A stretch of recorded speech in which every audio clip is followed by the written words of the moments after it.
talk show that cuts to the truth no matter how painful it might be, and no BS. Citizen Smith, Citizen Smith, Citizen Smith. Here's a man who would not take it anymore. A man who stood up against the scum, the dogs, the filth. Here is someone who stood up. It's time for Citizen Smith. Hey, how are you today? Very excited for my show because I have a gentleman who I've been dying to talk to and meet. His name is Dan Harris. He's in studio. It's always exciting, too, because I don't get a lot of guests in the studio, a lot of Zoom stuff. Oh, a lot of Zoom stuff now, of course. Right. And I wanted to talk to you about your screenwriting career and your cool store, which I discovered, as I'm pretty new to Portland, 5 months now, I will give myself. And one of my early experiences was seeing your store, Cult, with a period. That's right. And we'll get into the store itself. But first, also, then when I went into the store, I found out, he's written screenplays. And as an aspiring screenwriter and a film actor myself, and some things such as Big Miracle and Mystery of the Crown Jewel, Baby Geniuses. I was going to say, don't forget Baby Geniuses. Come on. Worst movie ever made. You didn't write Baby Geniuses, did you? No, I was an actor in it. You're an actor in Baby John Geniuses. Voight was actually in that movie, too. John Voight was, yeah. He was sitting next to me in the green room, and I didn't know it was him because he had all these prosthetics on. And he says, "You want to rehearse your lines?" I was like, "All right." And I'm like, he wanted to rehearse "But his lines. you're in this movie?" Yeah. But, I've written a handful of screenplays, so I always admire somebody who's succeeded in probably one of the most difficult things in Hollywood to succeed in, because screenplays are tough to write. They're tough to sell. Yes. And they're tough to make into a movie. Yeah. Well, yeah. It's like a threefold thing. Yeah. And you made it. You did it. You reached the glory land of Hollywood. And you did it quite young at the start. You were like 22 when you first broke out. Yeah, and I would say that it's not the best way to run a career is to have your first movie be so big and be so full of expectations that you cannot reach, because it's kind of a magical thing. I mean, that was the joke of the career, was that the first movie that came out was the second X-Men movie, and it was projected to do a certain number of money, and it did 5 times that, and it ushered in a big wave of stuff coming in. But your first, the movie, you actually made a directing debut with Imaginary Heroes, starring Sigourney Weaver, Jeff Daniels, and Emile Hirsch. Yeah, that's true. Yeah, that was back in 2004. Yeah. Yeah. So I wrote that. That screenplay I wrote in college. Did you? Yeah. Huh. Yeah. So I went to school in New York City, and I got into film for my last 2 years. I had interned. I had made short films. I'd done all these things, but I knew that if I came to town as a director, I wouldn't have anything to direct. There's nobody that's going to give me an opportunity as a 21-year-old, 22-year-old kid. And so I started writing. And I had a class with an amazing teacher, an amazing screenwriting teacher. And we were told that... Who was the teacher? I can't remember his name, but I can tell you what he taught us, which was great. And foul and X-rated. But it was great. And he just reduced the idea of a screenplay down to basic fundamental ideas. And the goal for the class was to write a first act of a screenplay, and just to get your first act done. And I was like a senior, thinking I'm going to be leaving for LA in a year. I can't just write a first act. So I wrote a whole script, and I didn't like that script. And so I wrote a second script, and that script I didn't really like. So I wrote a third script. I didn't really like that script. And then the fourth one was okay. And then the fifth one was pretty good. Mm-hmm. And that was the beginning of Imaginary Heroes. It was called something different at the time. And then the fourth screenplay was the one that I had submitted for my final thing at school. But then came out to LA and finished up Imaginary Heroes. And that's what led to everything else. Because that, as a spec script, people really loved. Like, it's got a great opening 5 pages. It's a good read. And it moved from agent to director to people, and wound up on the floor of a director's bedroom, and he couldn't sleep, and he started reading the screenplay, and I got a phone call the next day asking, do I like X-Men? And so he read imaginary heroes and then thought of you to write X-Men? Yes. How did that come? I haven't seen Imaginary Heroes. What's the premise? It's a semi-autobiographical sort of dark comedy about a family and the suicide of their eldest son, and sort of how the family breaks down and comes back together over that. It's not at all in the genre of comic book movies or anything, but what it does have is very rich characters and good dialogue and good interaction and good ideas, I guess. Yeah, you haven't seen it because the movie's not available. It was bought and it's on HBO. It was on HBO all last year, but since then it hasn't been available streaming, and we're trying to figure out why that's happened. I mean, I can send you a high def copy of it, but it's kind of it's hard to get a hold of. Huh. Yeah, it's very frustrating. Do you have a back end on that? No. So we don't have to deal with a issue with what's her face in Black Widow. Scarlett Johansson. Yeah, fighting Disney about getting profits sharing from the revenue and not getting it because they've released it streaming and simultaneously with the movie release, which yeah, no, I mean it's a big deal. Because, it is. It's because, a huge deal. You know, we went through the writer's strike for this, and I mean, writers, not actors. Actors have their own deal, but it works with writers. So actors and writers sort of their unions work together. And the way that it works for writers and directors to some degree, but they have a little bit more control. But for writers, you make residuals from secondary markets for your income for the rest of time, or the rest of time when your movie is sold to other things. So the idea is the primary market was always the movie theater, and the secondary market was always the DVD release or selling it to a service or selling it to DirecTV or something like that. And that every time that you made that sale, they got paid, and you got a 10% of 10% of 10% of 10% of 1.9% of that. And so you could sort of rely on, if the movie's big enough, you know, people were making $1 million from DVD sales when DVDs were booming.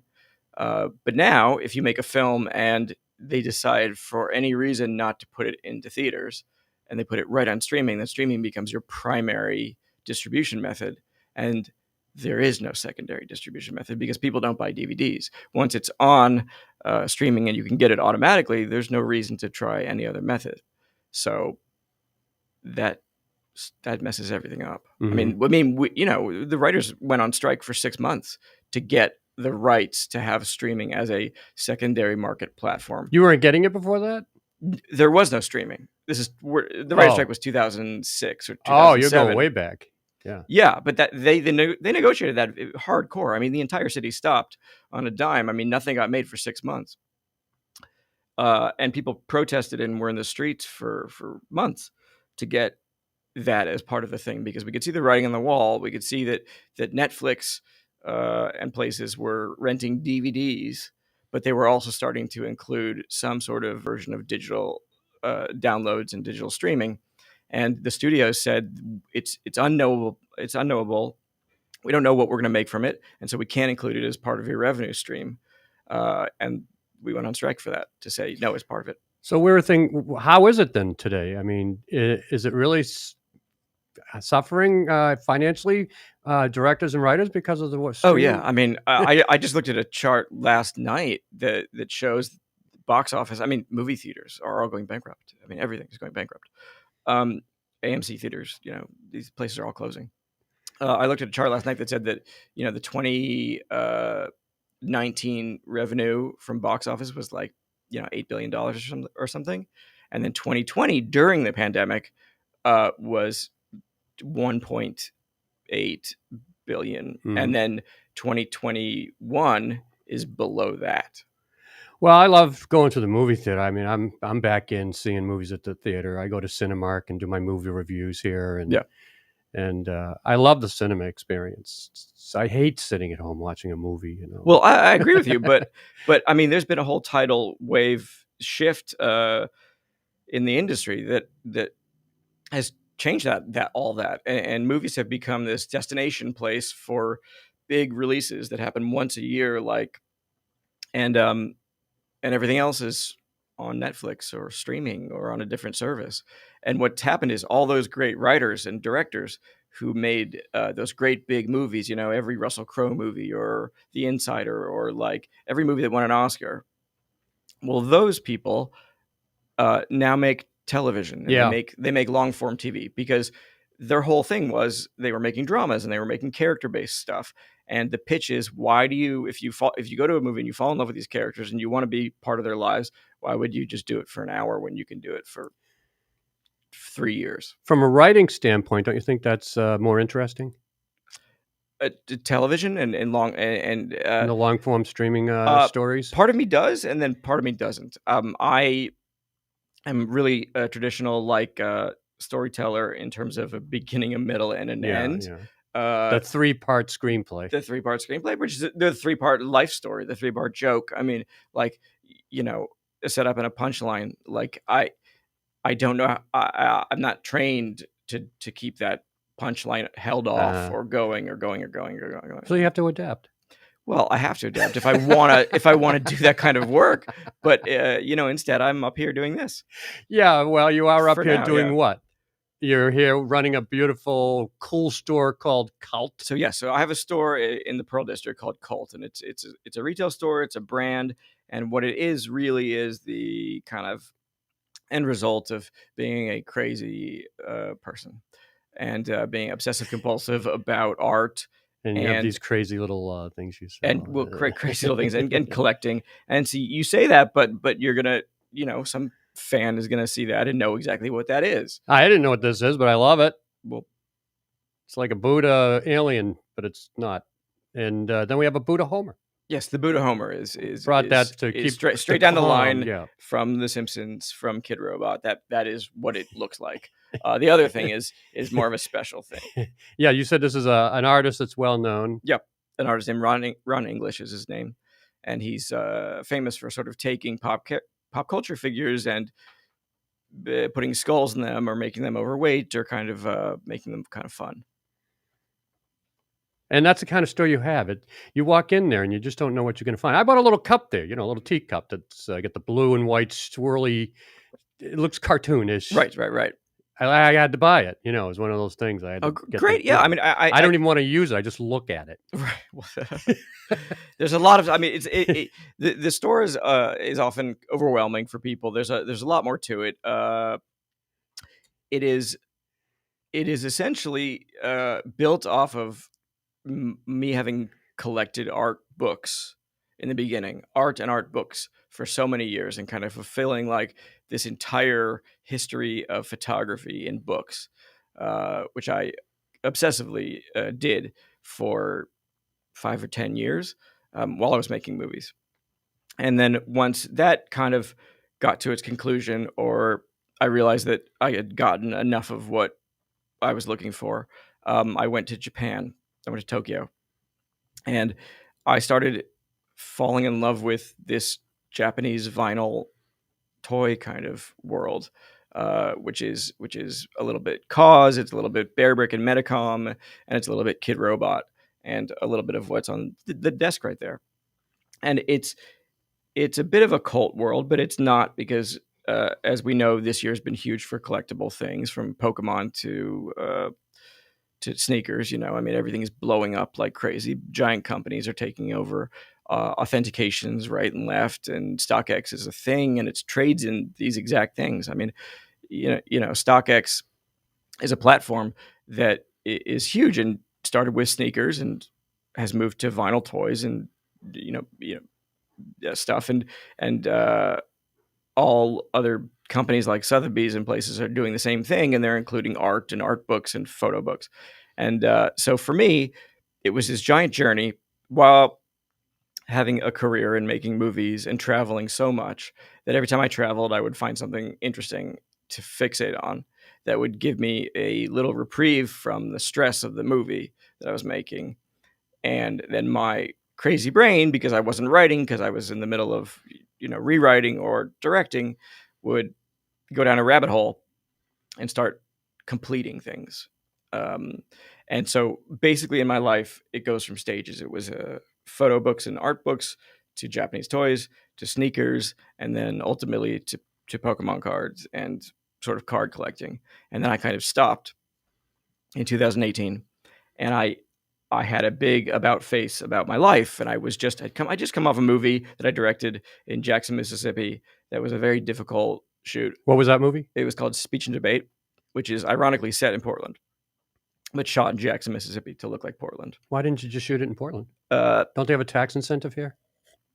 yes, but nowhere near what we could get in Mississippi. they have and a bigger tax our incentive. producer was from Jackson, Mississippi, and so Ah. he had all these resources there Okay. already. It's a much longer story. Yes, but I came back to LA and cut the movie, and kind of was time to make a change in my life or have a little break, and I Recharge. recharge.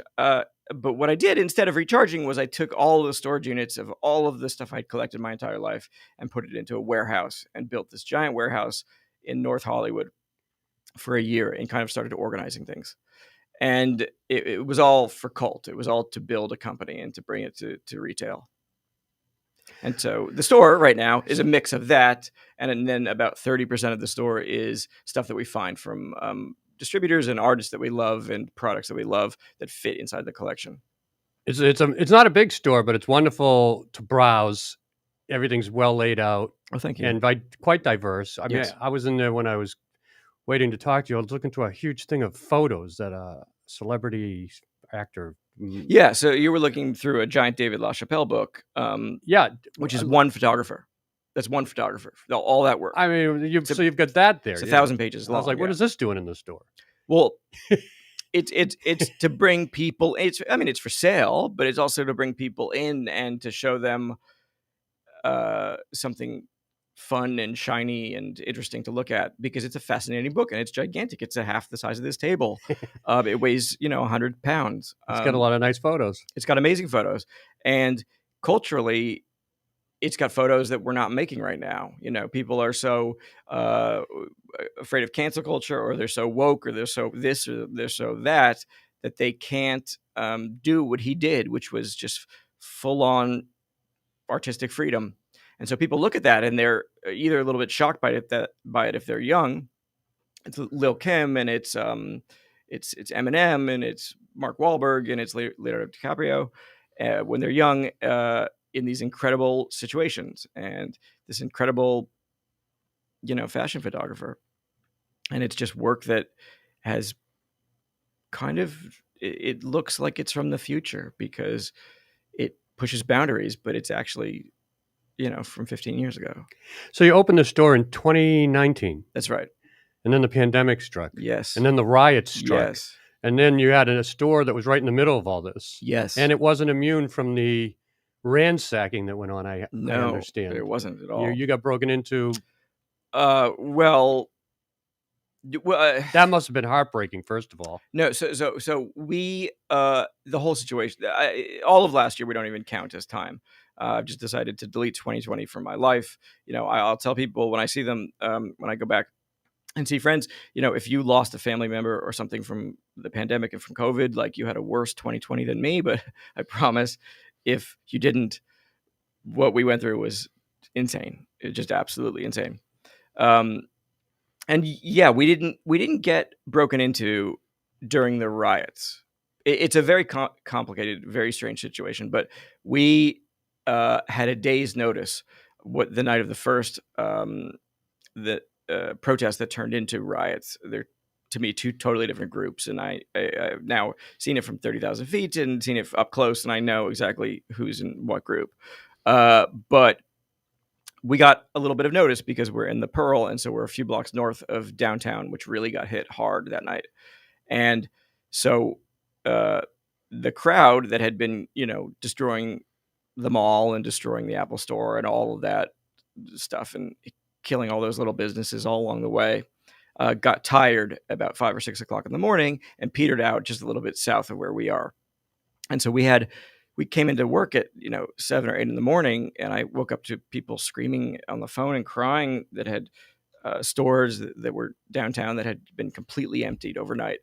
And we were fine because we were just a little further north. So we had one day to deal with it. And we talked to the landlords. Everybody in our area started boarding up. Like everybody was there with crews already with plywood boarding up their stores, and we're new to this. We have no idea what we're doing, so we just opened. So we call the landlord, and the landlord tells us we can't board up the store because it's going to destroy the stucco. And I'm thinking, well, People can look right in and see all your wonderful things. they're just going to take the board. But if we board up, they're just going to take the boards off. And I'd already watched a video of a guy I've got a 4-foot cause dissected in the store. And I watched a video of a guy in LA just walking into a store in Melrose, slinging one over his shoulder. It weighs 110 pounds, but slinging one over his shoulder and walking out of the store with it.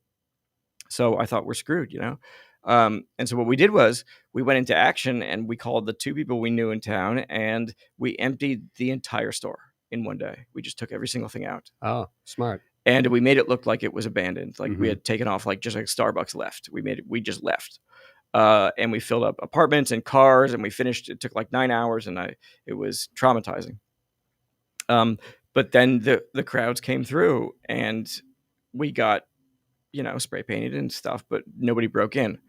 And then that went on for months, every night for months. And then at some point, somebody fixated on the store who was not part of that at all. He was a homeless man, and he started sending us messages that he wrote, which had to do with conspiracy theories and Hillary Clinton and triazolam and stuff. And it was frustrating. And then one night he came and he took a razor blade to our windows, and he wrote all of that stuff and scratched it into the windows and wrecked our windows. And so after all of the protests and avoiding all of the stuff and issues from the riots, we had a guy who was obsessed with our store destroying the glass. And so we had to get the windows buffed out, and we had to do all of that work. We had to have the guy arrested. He had a $500,000 bail from Marion County for burning down a house or something. And then we had the forest fires, and the city was filled with smoke, and that's what stopped the rioting. I mean, literally, the city was filled with black smoke, and it was messing up everybody. Nobody could go outside or breathe it or anything. What month was this? That was August or September Of last year. Of last year. So the protests and the riots, 2 different things, started in May and lasted all the way to September. It was nonstop. Welcome to Portland, by the way. Yeah, thank you. And you had a choice. You could have stayed in North Hollywood, but you chose the beautiful Rose City. I did. What was the impulse behind that? Well, or motivation, should I say? I didn't want to open the store in LA. Why not? It was because it's too difficult. Yes, you get a lot more traffic. Yes, it's LA. Yes, that's where a lot of collectors are. But having a store in Melrose is incredibly expensive. It's month to month. Everything is closing. Everything's opening all the time. And you still hear me? And I had known a guy who had a vinyl toy store in LA that kind of was. There are lessons to be learned from these places. Are your headphones working? Yeah, they're working fine now. Sorry. As a director, I want to make sure everything's technically sound for you. Thank you. But I mean, there's a model that goes on where stores get too big too fast, and they can't sustain the momentum. And unfortunately, LA is any kind of prime space that you'd get would be that kind of place. And I wanted to get out of LA. And I hear that a lot from people that lived there for a long time. Or, it's for some people, it's not for some others. I lived in LA for 1.5 years, 2 years. When I first got out of college, I was fixated on living in Hollywood and doing stand-up comedy and, all that good stuff. And I loved it, but I ended up leaving, but it burns you out. And, it can burn you out. Yeah. And for me, I felt like I had to be there for work. And because I kept working, I had to be there, and I had to. Not a bad job, though. A good gig. Not a bad job. A good gig. A dream job. Fulfilling your dream. Your passion. Absolutely. It's a tough town, and Portland to me was a place that we had visited Portland about. I had come to Portland about 10 years ago to meet with Leica, the stop motion studio that's owned by Phil Knight's son, which does amazing work and made Coraline and Kubo and these other movies. Every time you see a stop motion movie, basically they're, other than Aardman, they're behind it. And I had a movie called Dodo's Revenge that was about the dodo bird not being extinct and actually still alive. And it was kind of an exciting idea that could be for animation or it could be for them. And so we came up to Portland about 8 years ago, I think, and had this just absolutely wonderful week where everything was flowers were blooming, people were happy, there was music and culture and crazy fun stores and a bar full of video games, which is downtown in Chinatown. And ever since then, I've just been fixated on that's the city that I want to open this store in. That's the city that's got all of the things that we need, which is like a place to have a normal life, a place with people that are cultured and that care and that want to, be interested in this stuff. It's where the home of Nike, so like the sneaker collection will fit just fine. Like it all sort of makes Eccentric sense. people, too, Eccentric people, which will like eccentric little items like this. Yes, I didn't realize how eccentric Portland really was going to be until last year. Yeah, or how wildfires could be blowing in smoke and riots would be erupting, and so the homeless problem would increase, and so we've got a city on the rebuild, and you've got a store here, and well, that's our thing, and I think we deserve a little bit of credit for we're the only place within blocks that didn't just fall apart. Everything around us closed. I mean, and it's still closed. Everything just ran away. You're talking about the Pearl District? In the Pearl, yeah. I mean, Starbucks left. Next to us, there was a great cafe called Byways, and they closed right before the pandemic.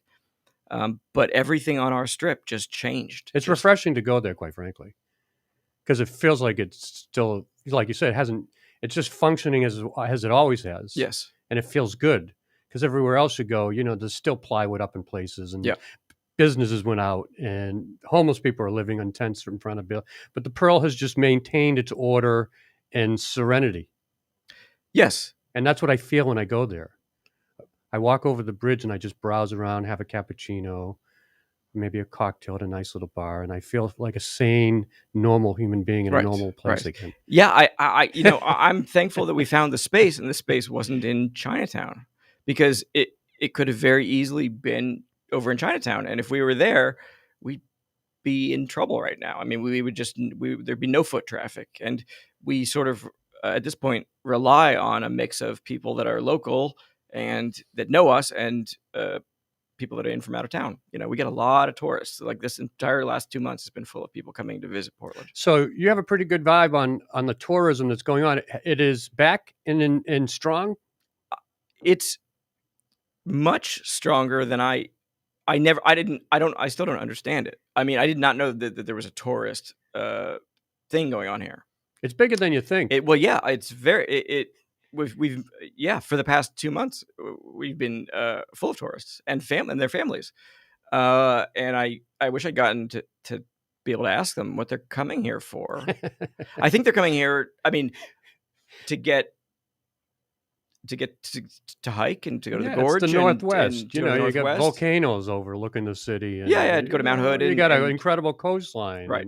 And wonderful restaurants. So this word, people find these things out, right? They want a different feel when they come to America. And everybody goes to New York City. How about we go to Portland? Right. It's just a very interesting thing to say after 2020, because seeing all up close what went on with this city, I can't imagine telling your kids, like, hey, we're going to go to Portland. Yeah, see the place that's on fire with the rioters? We're going to go over there. Don't Google it, but we're going to go there. It really is a beautiful place. It's really an amazing place.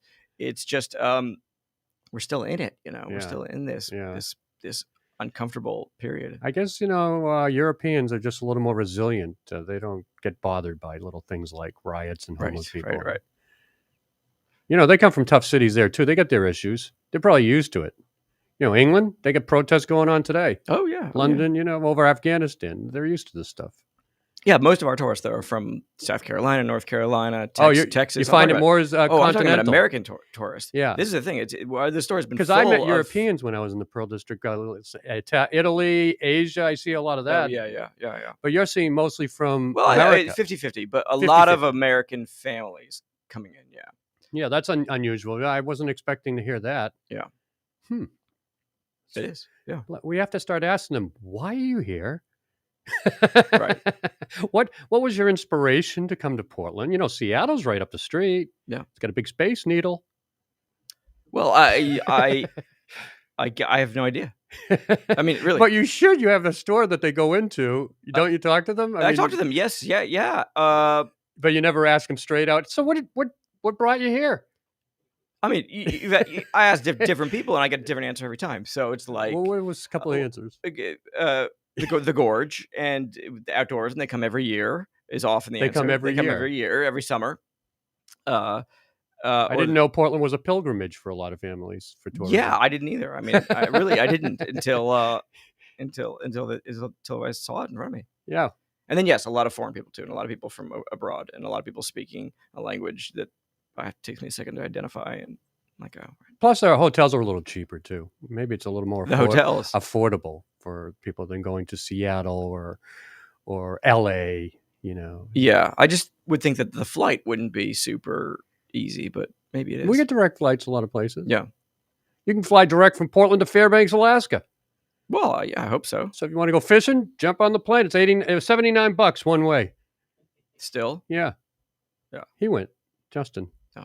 So how's business, though? You selling a lot of these funky little things? Yeah, business is really good. You know, it comes in waves. Like, business is hard to... the retail business is hard to nail down. You know, we'll have... last week we had one of our biggest Saturdays ever, and then one of our worst Wednesdays ever, and then a really good Thursday, and then a really bad Friday, and then a really not great Saturday, and then a really big Sunday. Like, it just... Yeah, and this is the peak season right now, I would think. No. This is the summer. It's not the peak? It's the opposite of the peak. Yeah. This is the dip. I mean, this is the summer. So the summer for gift shopping in retail is when people are outdoors and they're doing stuff with their families, and they're just like, they just stop by the store to browse, but they really are here to do something. Things, yeah. Don't want to be carrying around knickknacks. Yeah. And so our bread and butter time is going to be the holidays. So everything right now is preparing for Christmas and preparing for the holidays. Well, you're not actually doing this to make a lot of money. You're certainly not. A wealthy screenwriter and director of Hollywood. I wouldn't say that either. Probably don't need another dollar in your life. You could go move to the Mediterranean if you want. I wish that was true. But like I said, I obsessive compulsively collected art and art books and sneakers and other things. And so the equity of my life is in this stuff that we have in the store and in all that. So what about your future screenwriting and directing projects? Anything on the horizon you'd like to talk about? Well, anything in Portland? Hollywood is shut down still. Well, make it in Portland, right? Nick Cage just came by and made the movie Pig, and they shot this other movie just recently. I can't remember. She's a fan. She does a lot of Portland work, and they were shooting outside here. Yeah. The Hulu's got a show here that's got. The 80 Bryant show shoots here. What about you? Do you want to bring anything to some quirky movie that could be filmed here that you'd like to direct and write? How about this? I got a pitch. I got a pitch for you. I just made a movie that was set in Portland that we had to shoot in Jackson, Mississippi. So yeah. So I forgot about that. Yeah, I would love to come here and shoot a movie, and it doesn't even have to be set in Portland. Like, I have an idea for you. Yes, an eccentric person from Hollywood comes to Portland to open up a weird store and gets beaten by a whole year. Yeah, and has to recover from what he ideally thought the city was, and it ended up being the complete opposite. Sounds like a good idea. Well, little autobiographical. Semi-autobiographical. Yeah, the city is coming back. He falls in love while he's here. Oh, right. There's always got to be that angle. Yes. Yeah. And overcomes adversity. Well, that's the story, is overcoming adversity. Sounds like we might have some. Could be a documentary. Could be a documentary if we had recorded any of what was going Well, on. you never know what's And- going to happen in this next year. You might be right at the No, cusp of. and the funny thing is, we have cameras in the store, and so we have amazing video and photos Well, from look at that. You already shot the documentary. from looking down the street with people throwing, like throwing stuff and fires in the street. Somebody sent me, not somebody, 10 different people last year sent me a video clip saying, "Oh my God, your store's famous." And it was from worldstarhiphop.com. And it was a video of the store and protesters and a cop just running after, like hundreds of people and hundreds of cops all running past the store. And then a cop grabbing a guy and putting him on the ground, and their masks him off, and he beats the crap out of the guy in front of the store. Who beats who? The cop beats the protester. And this went viral? Yeah, viral enough to get on World Star Hip Hop. I'm not familiar with it. It's like a hip hop site. I mean, that just takes Yeah. videos. And So do you get a lot of hip hop people now coming to your store? no, I mean, Great. we did in the beginning. Yeah, They yeah. say any advertising's good advertising. That's right. Yeah, All right. Well, the location of the store? is the corner of 12th and Gleason. All right. Only good people go there, please, that you want to buy things. Well, You no, don't need any it's a great protests store. out We front. if anybody's looking for art or photography or photo books or just gifts in general, we try to make the store unique and something you've never seen before. We're always looking for stuff that's it's out there. So you're going to be in Portland for a while, or you do Yeah. plan on leaving anytime soon? No, I mean I'm here for the store until we're good to go.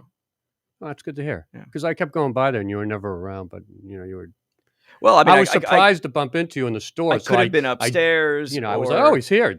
The big guy's here. The Mr. Right. X-Men writer and Superman. He's here. Well, it was like a celebrity sighting for me. I mean, I'm the guy who's still running to storage and picking up stuff from storage and packing up boxes upstairs. So, I could have been anywhere. I'm all day. All right, it's Cult. And he's Dan Harris, That's right. screenwriter, store owner from Portland. That's Do we right. call this your home now? Yeah, this is my home now. Attaboy. Yeah. Well, I'll see you around. Oh, absolutely. Thanks Please a lot. Come in again. Thanks. And that's it for Citizen Smith. Thanks for joining me. I'll talk to you tomorrow, Friday. Hey, I got a movie review tomorrow, by the way. Free Guy. Have a great day.